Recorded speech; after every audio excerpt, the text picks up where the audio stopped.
Jatend piny William Ruto dhi nyime kod limbe mare e kaunti ma Nairobi odiechieng' ma kawuono kosingo chenro mopogore opogore ne jopiny e gwenge mopogore e kuonde dak mopogore bende kaunti ma Nairobi. Bende migawo mar thieth koro osingo ne jo Kenya ni gintiere koda yedhe mag tuo mar kahera, kute mag nego kute kata duoko piny kute mag ayaki kachiel koda yedhe mag malaria mabiro romo jo Kenya kuom thuolo mar higni 2 kata mokalo kanyo. Ka bende pod girango yore ma piny Kenya nyalo bedo koda yedhe mage mar mondo mi onyal chiwo yedhe ne jotuo mage. Kopogore koda mano nyaka ramogi bende weche mag midhiero mar okuma mar thieth SHAM pod en wich bar ne jo oganda mopogore opogore kama oting'o jotije piny owacho ma bende koro sani osingo ni gibiro bago ng'anyo e thuolo mar ndalo 7 kod ndalo 4 kaluwore ni gisebedo ka gikale chiedh nade mathoth kata obedo ni sirikal ng'ado gi omenda mag keto e kuma mar thieth mar SHAM kachiel koda mano ma bende oket kata ma en mar jotich mag sirikal. Riwruok mar jopuonj KUPPET kachiel koda riwruok mar lakteche KMPDU otwako odiechieng' ma kawuono ka ok gimor ni sama gidhi ute thieth to giyud thieth malong'o. Nyaka ramogi warangane moko kuom weche ma wamiyo pek.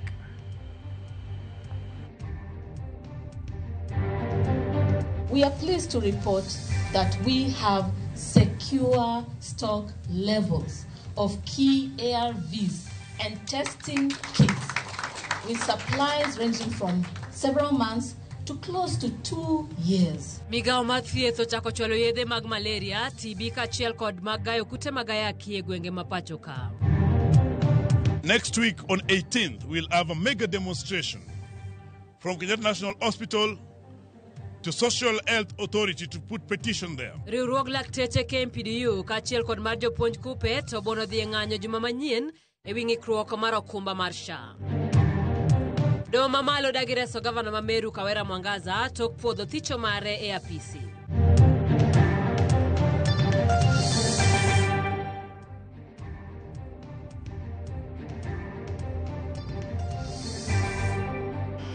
Namba mar ote machuok oyaw 23600 bende wayudore achiel kachiel e mbui mar Facebook, idwa kanye mbui mar YouTube, idwa mbui mar X, mbui mar Instagram kachiel kod mbui mar TikTok. Machiegni nyinga Simfrozo Kinda, jaloko marwa en Elizabeth Otieno. Kawachako en iten migawo mar thieth ochwalo yanga yedhe mag tuo kahera mong'ere ahinya kaka TB, mag malaria kod mago mag gayo kute mag ayaki. Kaka jafwambo marwa Efinya Kidilero, jatend migawo mar thieth Deborah Barasa oyango ni piny Kenya ni kod yedhe ARVs moromo kendo migawo no pod manyo yore mag jiwo aguch yedhe kokalo riwruoge ma pacho ka. E kar kambi kano yedhe ma Meds boma ma Nairobi, ten migawo mar thieth nochiwo ayanga yedhe mag tuo kahera kata TB, malaria kod mago magayo kute mag ayaki kata ARVs madhi e counties mopogore opogore pacho ka. Yedhe go igeno ni biro konyo oganda jo Kenya moloyo to mago maonge kod nyalo. Malaria remains a leading cause of illness in Kenya with over 3.5 million cases annually. These commodities we are dispatching will support high-burden regions, particularly in Western Kenya, the Lake Basin, and the coastal areas where malaria prevalence remains very high. The impact of today's flag-off extends beyond immediate disease control. It is a step towards data-driven healthcare delivery in Kenya. Ekindego, jatend migawo mar thieth Deborah Barasa noyango ni piny Kenya ni kod ARVs moromo machwalo piny Kenya kuom thuolo madirom higni 2. We have secure stock levels of key ARVs and testing kits with supplies ranging from several months to close to 2 years.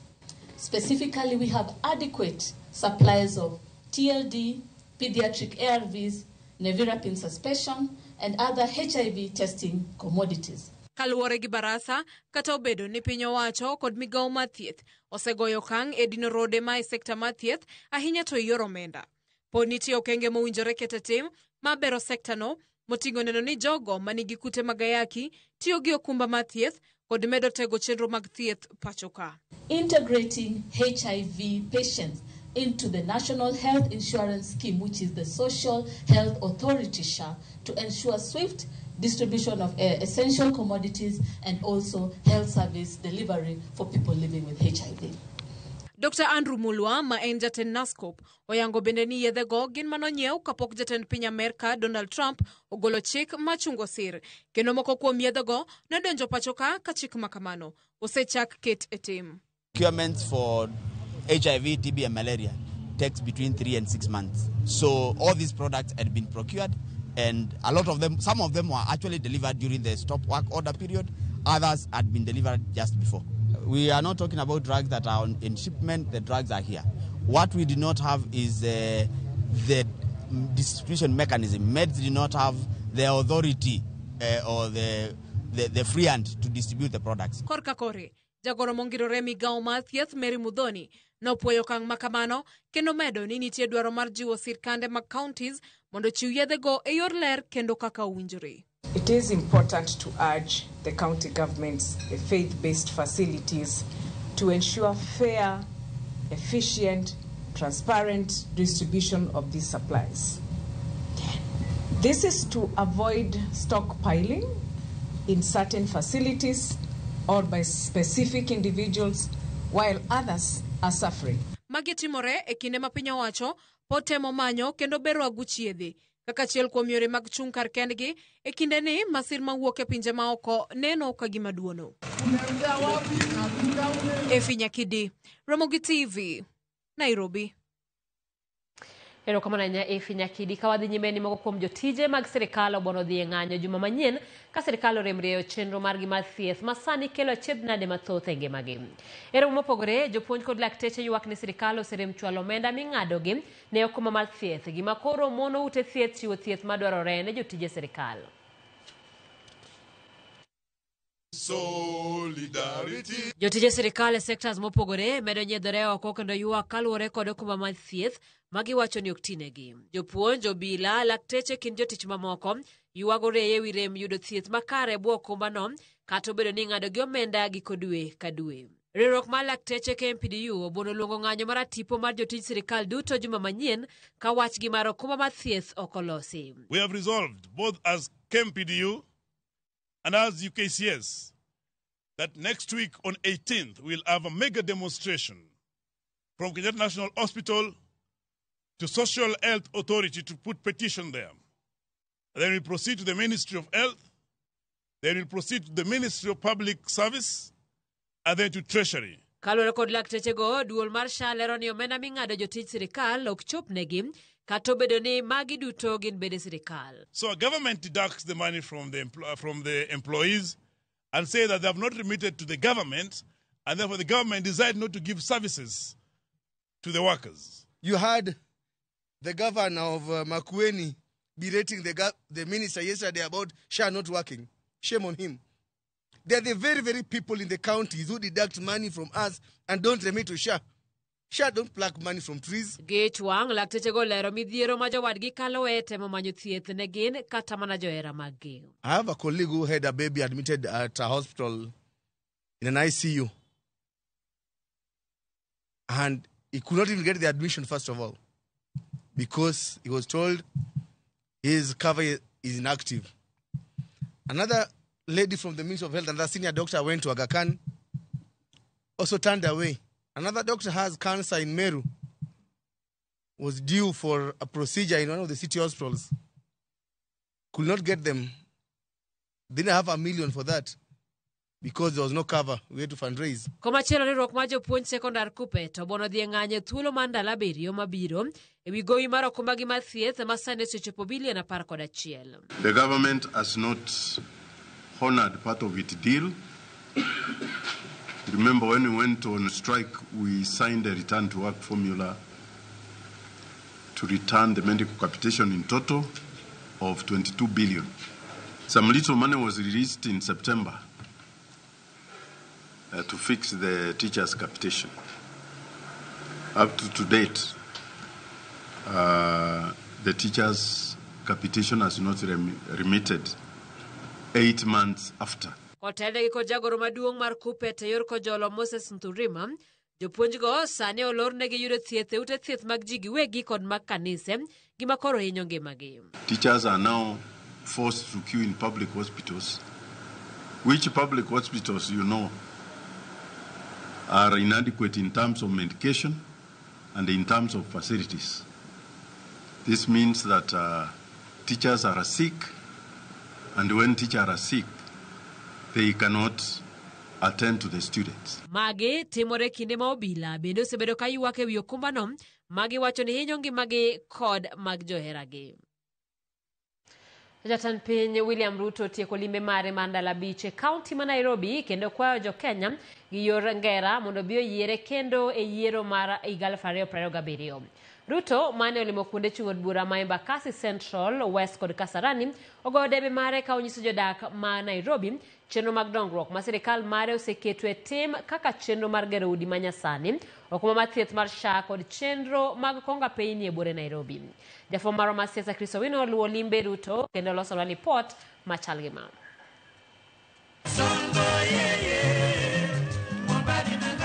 E odiochieng' mogik mar limbe mare mar ndalo 5 e kaunti ma Nairobi, jatend piny William Ruto olwaro otego mag josiasa mosebedo kase kuom chako campaigns mohiu higni 3 motelo ne yiero maduong' mar 2027.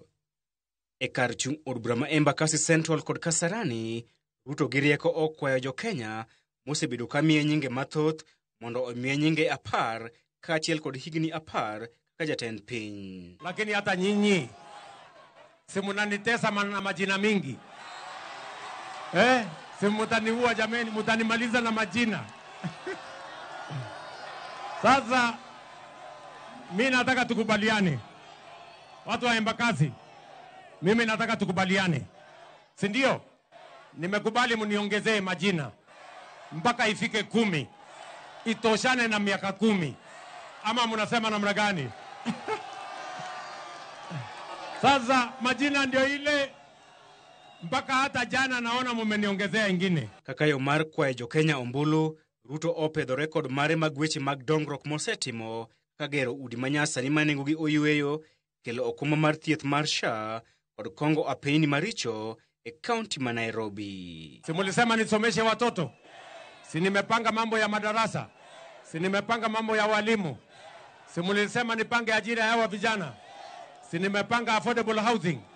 Si nimepanga climate works? Si mulisema nipange mambo ya afya? Si mimi naendelea na kupanga mambo ya SHA? Ama namna gani? Si nyinyi ndio mtaamua kule mbele? Si 2027 nyinyi ndio mtaamua? Kila mtu na kulingana na kazi yake? Ama mnasema namna gani? Si namna hiyo? Rais amenipatia bilioni 2 zile barabara za kuingia mitaani tuzitengeneze.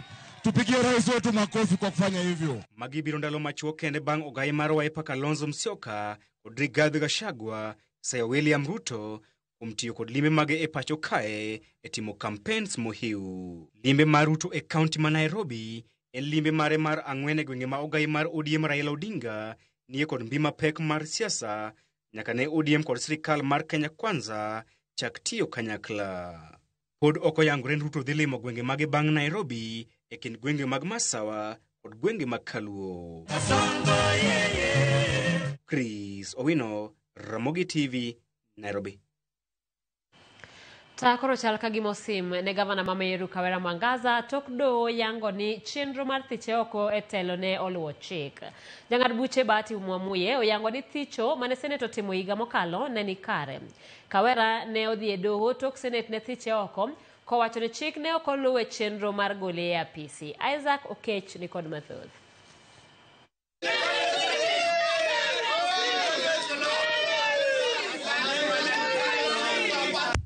Kamae kaka ne chal, bang' ng'eto mar doho mane ochung' ne thicho mar Kawira Mwangaza ne otim kokalo chik. En mor ma bende nochopo nyaka e boma ma Meru, ka wach mar doho ne ochopo negi ka giwacho ni gisiro ng'eto mar doho. Magi timore tok jang'ad bura Bahati Mwamuye, yango ni Senate ne oluwo chik e thicho oko Kawira Mwangaza tok bura mar dwe aboro higa mokalo.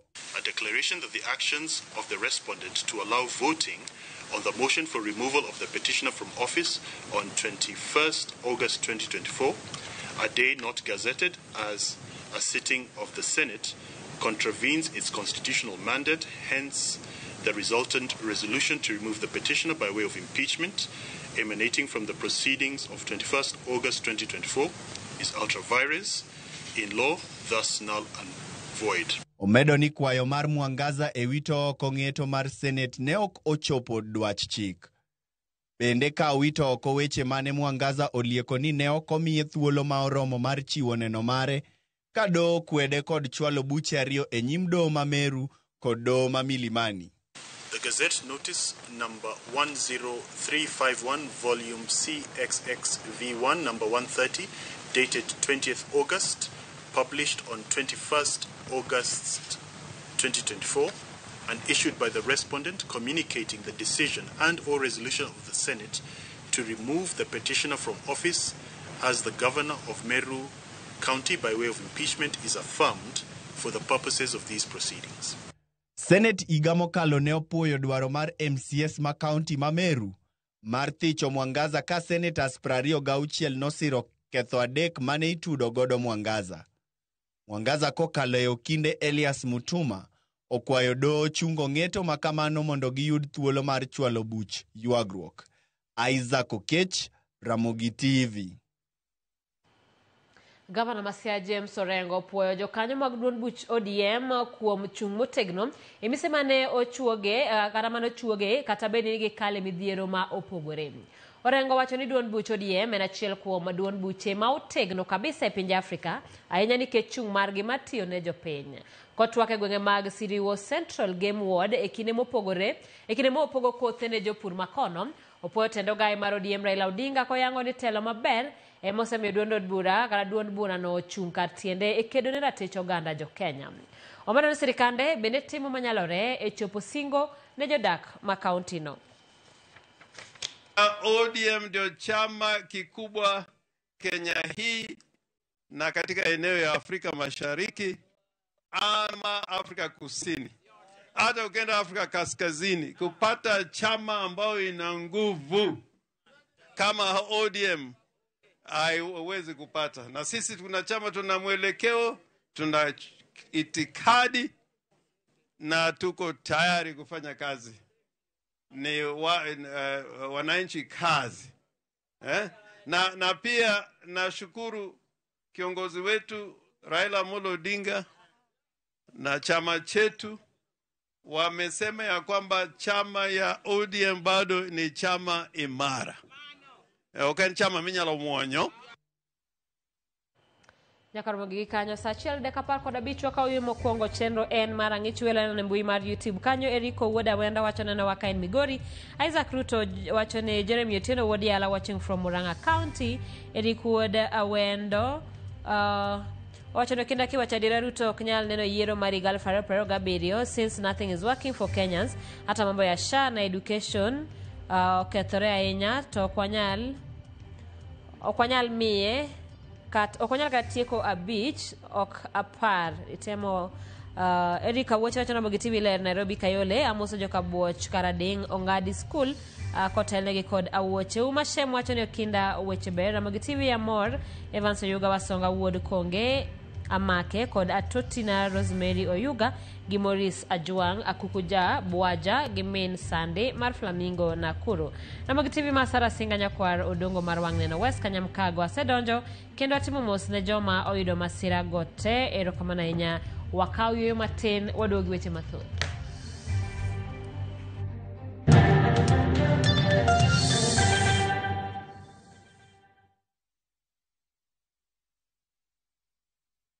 Royal Mabati Factory Limited, dukani achiel kende miyude rang'iny mamalo magoyo witado makare. Yud offers mawan godo ka ichulo atamalo 40, iyud mwandu molosi chieng'no. Yue mos dala ka wakelo ni nono maonge chudo nyaka e dhot. Gochnwa e 07222 638 838. Tim order kokalo e www.royalmabati.com. Weche kod chike mantie nyaka lu.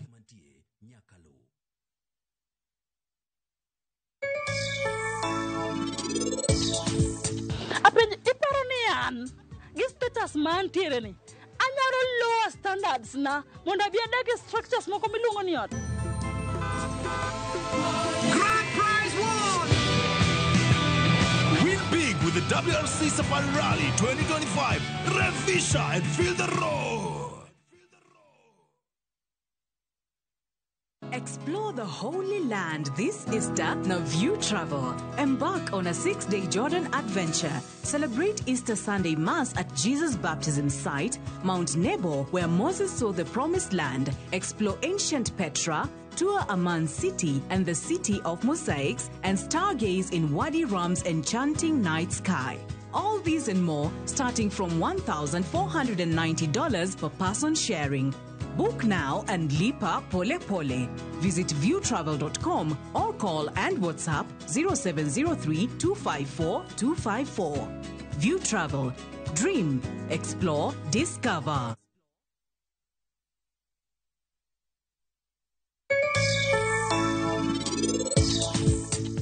Come on, Prince. Donge mama nini kai? Bende ini bro kwako mama ni.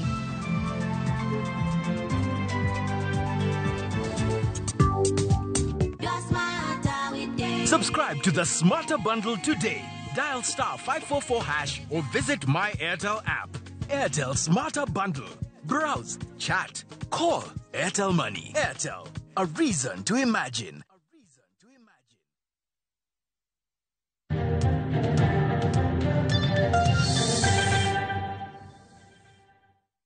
Machiegni kendo wadhi e kaunti ma Homa Bay kama jopuonjre mane ok oyudo grade materogi e mbalariany e penj mar klas 12 higa mokalo e counties ma Kaluo jiw mondo chak oro kwayo margi e kuonde tiegruok mag tije lwedo ma ginyalo yudo lony mabiro konyogi e ngimagi. Jotend kuonde tiegruok mag tije lwedo mopogore e counties ma Kaluo okoni ni gin kod thuolo makare mar chiwo tiegruok ne jopuonjre mondo giyud tiegruok malong'o. Gimedore sirikal sani oketo maino e bero kuonde tiegruok mondo rowere yud lony manyalo konyogi e chugo thuolo mag tije kendgi giwegi bang' tieko tiegruok margi. Ne giloso Mawego National Polytechnic e kaunti ma Homa Bay e kinde tuke mag drama. Your services are going to be sought. Okay. We have an initiative called Chanuka Jipange na Opportunities. This means that you need to be enlightened, organize yourself so that you tap into the opportunities available.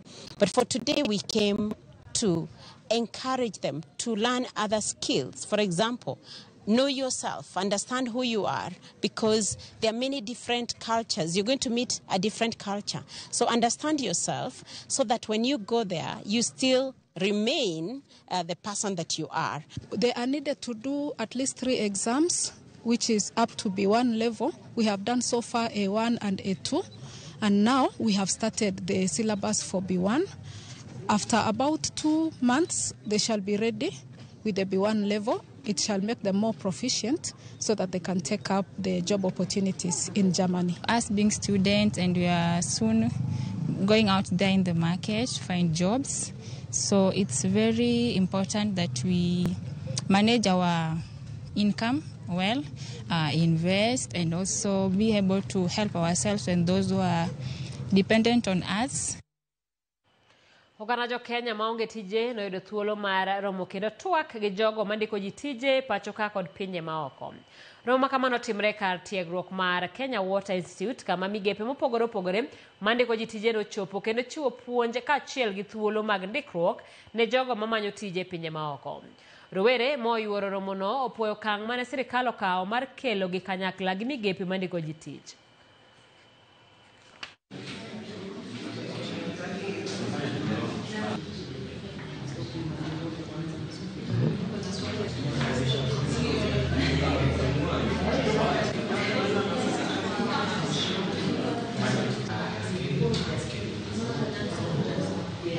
Furahi sana siku ya leo na siku ya jana kwa hii kampuni ya kama hii agencies ambayo serikali yetu kulingana na waziri ya mambo ya migration ametuletea hapa na imeturahisisha kama sisi watu ambao tumetafuta kazi kwa muda. Tumetafuta kazi kwa muda kwa sababu mimi nimemaliza kama miaka 2 nilikuwa kwenye East za Kenya, so unajua venye vijana hatuna kazi. Matters job seeking. I had this opportunity from a friend of mine who also happens to be a student at this institution, but he's an alumni. Kadho wadh nam chumbi en ni mogo kuom derepe mag loche mating'o sike kowuok e wath ma Mombasa koro ywago lwasi marach mag tich gino magikone miyo thoth masiche mag apaya timore. Kane giloso bonje Mombasa, derepego koni thoth giluorore pinje mopogore maonge yweyo kata ndiriruok joriemb loche to ling' ma ok losi ewi wachno. Rochruok mag arita bende gikoni en midhiero magisebedo ka gikalo e thuolo malach gino mosemiyo jowetegi owito ngimagi to chutho e pinje mag libamba ma samoro gitere mwandu. Gidwaro jatend migawo mar wuoth Davis Chirchir mondo miyo donjre wachno mondo mi giyud ratichgi kaka derepe. Inego wa Kongo, inego wa Sudan, inego wa yorewa, dereva kapo nokwayo kata mafuta, ing'ade mshache. Polis komako dereva, ing'ade msache. Ni okiwuoyo gi polis maber, mane momiyo koro aoro ni pesa tabro ng'ade msachi. Koro iro dereva nigi musongamazo mawazo mang'eny. Emomiyo na ajali timore. Dereje tero mbio, ng'ato ketini igo trip a beach, Kampala. Koro ido kiol, okinyal, to ichuni ni mondo mitim. Koro mano me wakelo gini, mondo mi oganda ong'e gima dhi mbele, ni waol gi unyanyasaji mantiere tasnia ni. Gari non milion mang'eny, ok en pesa mayot. Lakini kochopo kar chudo, jogi thagi. Jo bosses moko nigi kalenda mopogore gi mwang'eyo. Wan wang'eyo tarik 31 kata tarik 30. Gin bosses moko nigi kalenda mar tarik 80 kata tarik 71. Koro itemo penjiri ni tijni katie ang'o mafaidi. Ukiangalia kampuni mingi zimeajiri watu ambao ni wa nje na walipi ushuru. Siwezi kataja hizo kampuni mimi, lakini ni mingi hapa Mombasa. Tulikuwa tunaomba rais ama anayesimamia sekta ya transport aangalie kabisa foreigners wako wangapi kwa kampuni fulani. Haya, wewe ukienda pale hauajiriwi na sisi ndio tunalipa ushuru bila kazi. Tafadhali nilikuwa naomba tu muangalie hapo mahali.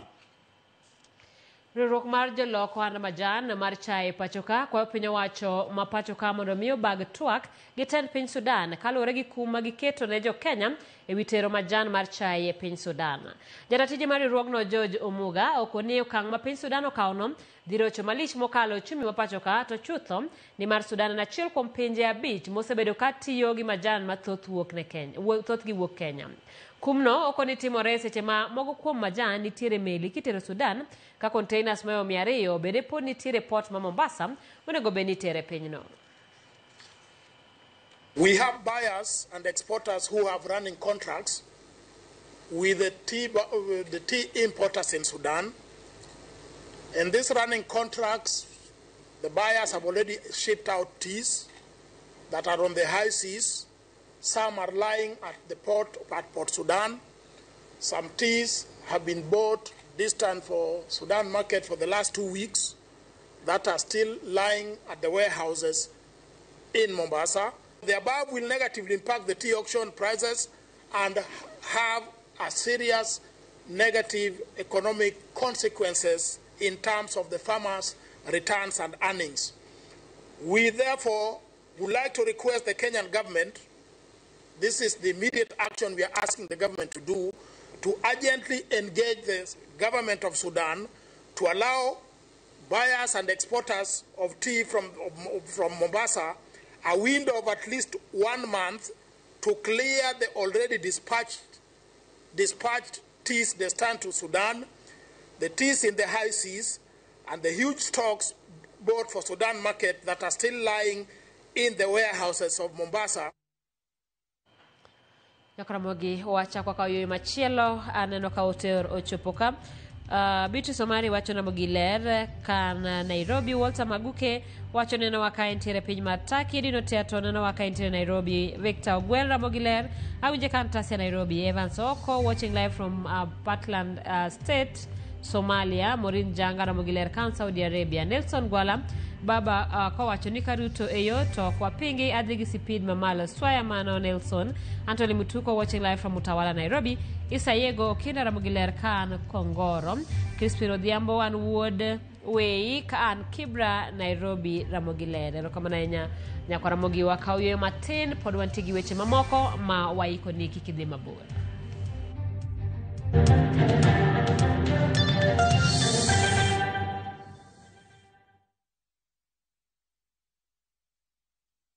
Dream ni kusotio rent, si ndio? Dream ni kubustio biz ujitegemee. Na kama dream ni kubadilisha hiyo 20 shillings into 2 million, of course umekuja the right place. Jiomoshi na Shabiki JetX and nyakua a share of 2 million in cash. Ingia shabiki.com, launch JetX ya kwako, uwekelea as low as 20 shillings, skuma jet yako to the highest multiplier, cash out before it flies away, na ushinde mamili in seconds. Kumbuka, kuna 50k daily cash prizes for the highest multiplier, na ukihit the highest multiplier of the week, tunakujenga 250k mara hiyo hiyo. Jiomoshi na Shabiki JetX. Minadai wote twenda hivi. Not for persons under the age of 18. Authorized and regulated by BCLB 428.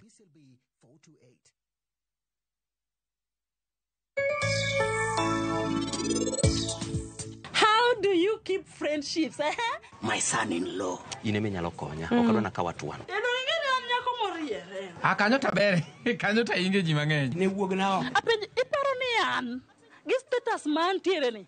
Anyaro lower standards na mondo bi adake structures moko miluongo ni ot. Tinwa kucho. Yabiro kani mondo yanya. Ni papo wene ngawa, ni papo wena tabu. Okinyal konya donge. Ipani wakia gi tich mitiyo. Indulge in the moment with every spoonful of Delamere real fruit yogurt.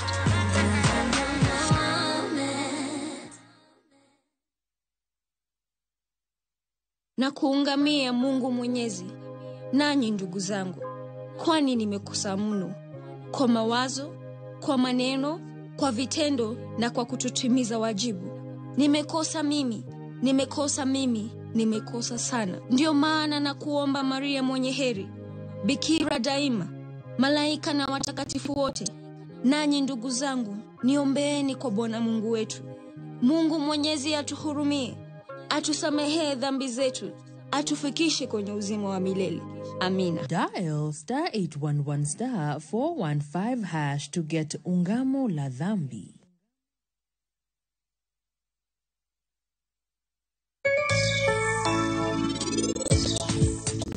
Come on, Prince.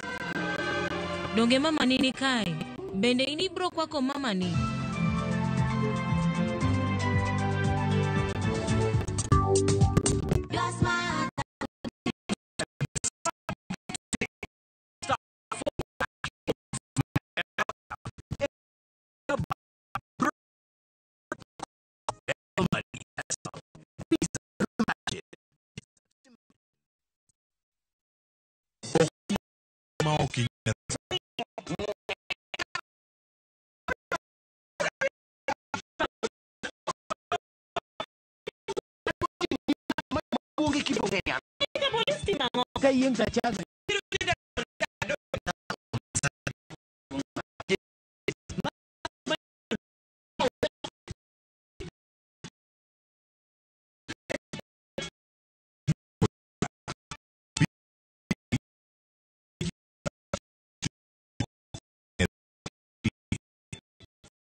Actually, ma and Ramogi Night Disco. Kete Manaka.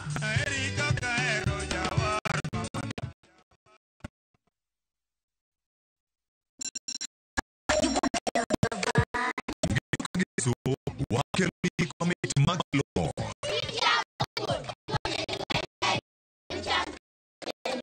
Roho Nyithindo kae, Maglo ni talanta. Osogilo wapo